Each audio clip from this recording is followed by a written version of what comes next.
एक सुबह जब मैं दुनिया के साथ शांत था और प्रार्थना के पहले अगले घंटे को किस प्रकार गुजारा जाए इसलिए फालतू घूम रहा था, तभी लामा मिंग्या डोंडिप मेरे पास आए।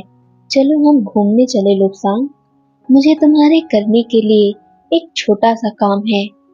और मैं अपने शिक्षक के साथ बाहर जाने से खुश हुआ। मैं अपने पैरों पर उछल पड़ा। मुझे तैयार होने में अधिक देर नहीं लगी और हम यात्रा पर चल पड़े। हम चहलकदमी करते चल रहे थे। सड़क पर नीचे आकर हम दाईं तरफ पारगो कलिंग में से होते हुए कछुआ पुल के ऊपर और डोरिल के घर के ठीक दाईं तरफ सेव गांव के आगे तक गए। ये रास्ता हमको पुराने चीनी शिष्टमंडल गृह की ओर ले आया। जब हम चल रहे थे तो लामा मिंग्या डोंडिप ने कहा, एक चीनी शिष्टमंडल आ चुका है, जैसा मैंने तुम्हें बताया। चले एक निगाह उन पर डाले और देखे कि वे किस तरह के हैं। प्रथमतः मेरा मत उनके पक्ष के काफी विरुद्ध रहा। वे लोग घर के अंदर अपनी संदूकों और पेटियों को खोलते हुए कुछ हड़बड़ी में कदम चल रहे थे। ऐसा लगा एक छोटी फौज को बांटने के लिए उनके पास पर्याप्त हथियार थे।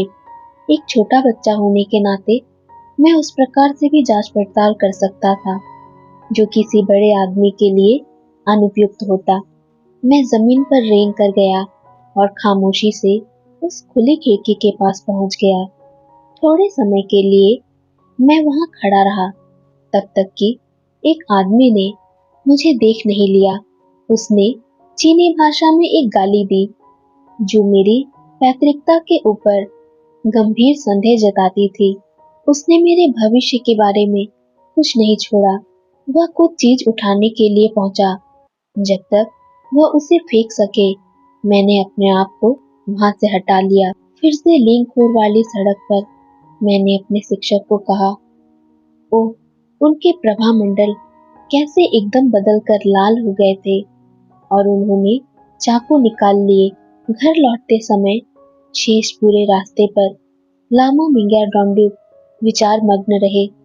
रात्रि के भोजन के बाद उन्होंने मुझसे कहा, मैं इन चीनियों के बारे में बहुत कुछ सोच रहा हूँ। मैं दलाई लामा को ये सुझाव देने जा रहा हूँ कि हमें तुम्हारे विशेष क्षमताओं का उपयोग करना चाहिए। क्या तुम पूरे विश्वास के साथ कह सकते हो कि तुम उन्हें एक पर्दे के पीछे से जांच सकते हो? यदि इसकी व्यवस्था कर दी जाए। जो कुछ भी मैं कह सका वह था, यदि आप सोचते हैं कि मैं कर सकता हूँ तो मैं कर सकता हूँ। अगले दिन मैंने अपने शिक्षक को बिल्कुल नहीं देखा और उसके अगले दिन उन्होंने मुझे सुबह पढ़ाया और दोपहर के भोजन के बाद कहा, हम शाम को टहलने के लिए चलेंगे लोब्सांग। ये प्रथम श्रेणी का रुमाल है, इसलिए तुम्हें यह देखने के लिए कि हम कहाँ जा रहे हैं अतीन्द्रियदर्शी होने की आवश्यकता नहीं है।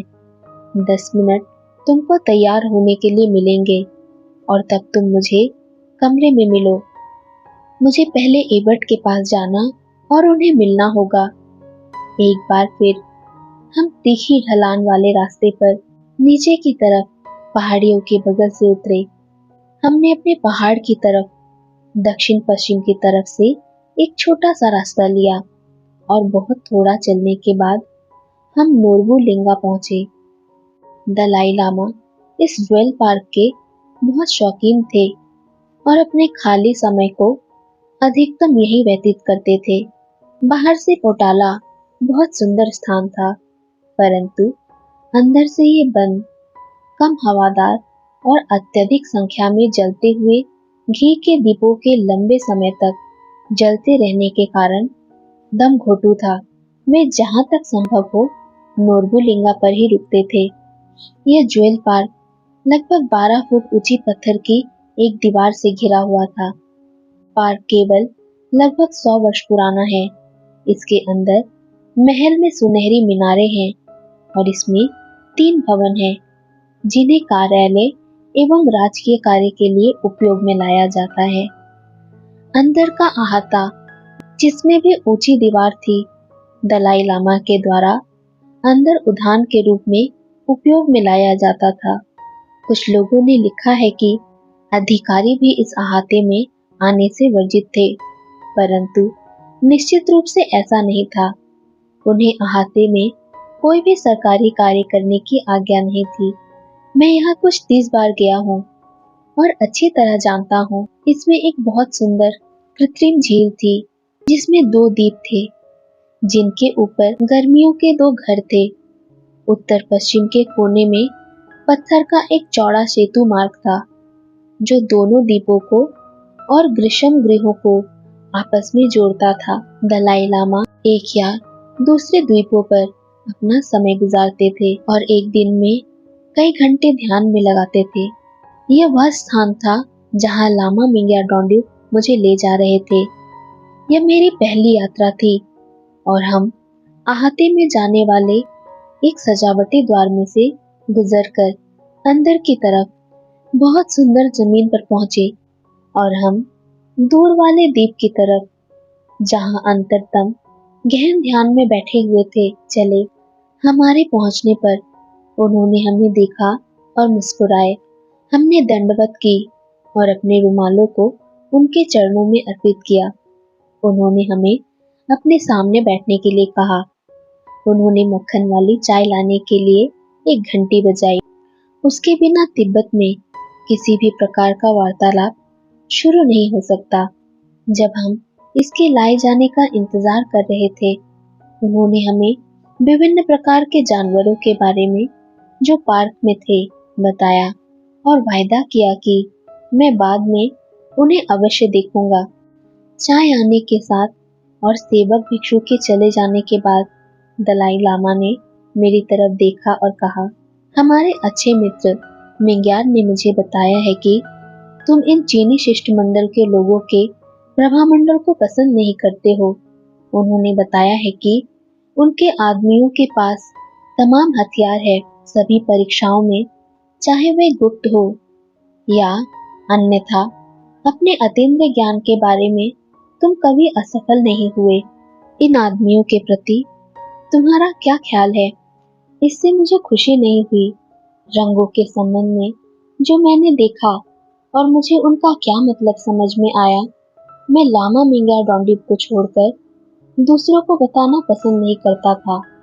मेरे तर्क के अनुसार, यदि कोई व्यक्ति खुद नहीं देख सकता है तो इसका अर्थ यह है कि उसे जानने का अधिकार नहीं है।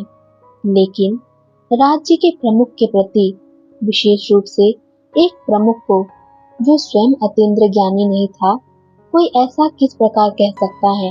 दलाई लामा को मेरा जवाब था, आदरणीय मूल्यवान संरक्षक, मैं विदेशी लोगों के प्रभामंडल को पढ़ने में पूरी तरह अकुशल हूँ, इसलिए मैं अपनी राय को बताने में असमर्थ हूँ। इस उत्तर ने मुझे कहीं का नहीं छोड़ा। अंतरतम ने जवाब दिया, यदि कोई पुरानी प्राचीन कलाओं के द्वारा और आगे बढ़ाई गई विशिष्ट बुद्धि को रखता हो तो इसको बताना तुम्हारा कर्तव्य है। तुम उस बिंदु तक प्रशिक्षित किए गए हो। अब बताओ, तुमने क्या देखा? आदरणीय मूल्यवान संरक्षक, इन आदमियों के मंसूबे खराब हैं।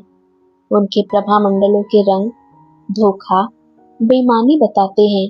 ये सब मैंने कहा। दलाई लामा संतुष्ट दिखाई दिए।